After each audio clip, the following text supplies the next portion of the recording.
but you can't go past the polls in America for gaslighting at the moment. Of course, there was just a matter of time now that Kamala's the best thing since sliced bread, despite being wildly unpopular previous in her own lay party and as the most unpopular VP in American history. No, now the polls would have you believe that she is neck and neck with Trump. Believe it or not, yes. This latest poll to come out is exactly asking you to believe that she is. It's 50-50, guys. It's down to the wire. We don't know who's going to get it. She's just that popular all of a sudden. Now, the Trump campaign has come out and called this a furphy. Senior campaign advisor Brian Hughes has said the fake news media continue to help dangerously liberal Kamala hide her record of economic failure and soft on crime policies. Now, as this analysis shows, they'll even put a finger on the scale of polling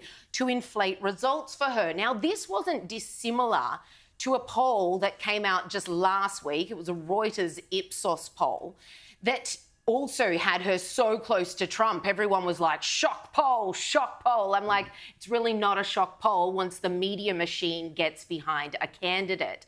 And that poll showed, once you scratch beneath the surface, they had, of course, achieved this by oversampling Democrats. So in that poll, they'd sampled 426 Dems versus 376 Republicans and 341 independents. So you can already see that slight inequality there that they're relying on to bump up a poll that is like shock poll, they're neck and neck, you guys won't believe what's happening. But I don't believe how this is doing the Kamala campaign any favours. They don't have mandatory voting over there. So if you're telling Democrat-minded people, actually, she's doing really well, she's kind of got this in the bag, they may not even venture out to the polls. Yeah, I don't see what is to be gained in inflating any polls, and I don't see what's to be gained for the Trump campaign to complain about polls, even if they are inflated. As you know, we often hear leaders in this country say,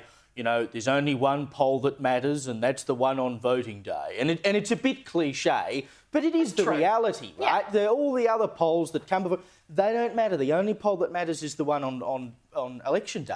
So, you know, if they're diddling polls, I don't know if they're trying to get into this manifesting business, which is, you know, some sort of mental trick. Do you remember that book, The Secret? And I think they then turned it into a TV series. They did. All about how you imagine things and then they come true. And people would tell stories about how when they go to the shopping centre, they imagine that there's going to be a car park 3 spots up from the front door, and then magically there's a car park there.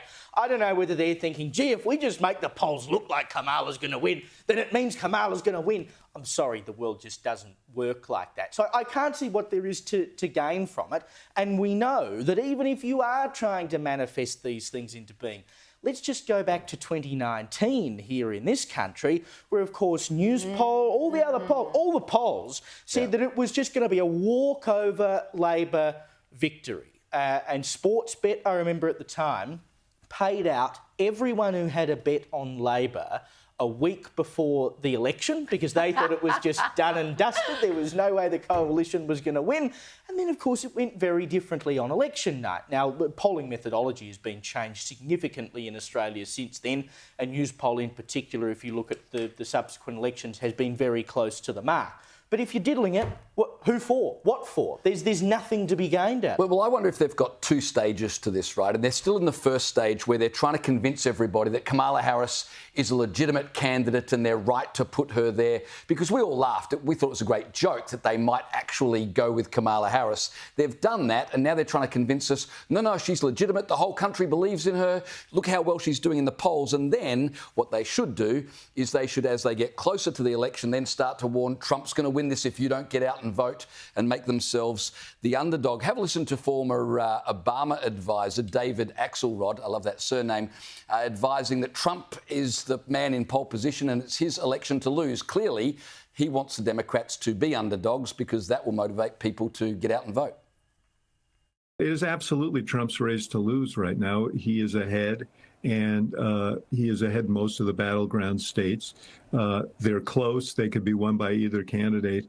but there's a lot to be determined in the next 90 whatever days, 96 or whatever it is left. So the Dems want to be the underdog, and Trump should want to be the underdog as well. Also, I don't think it helps Trump focusing on things like fake polls, you're rigging the polls. Focus on his record for 4 years as president and focus on Kamala Harris's non-existent record as vice president.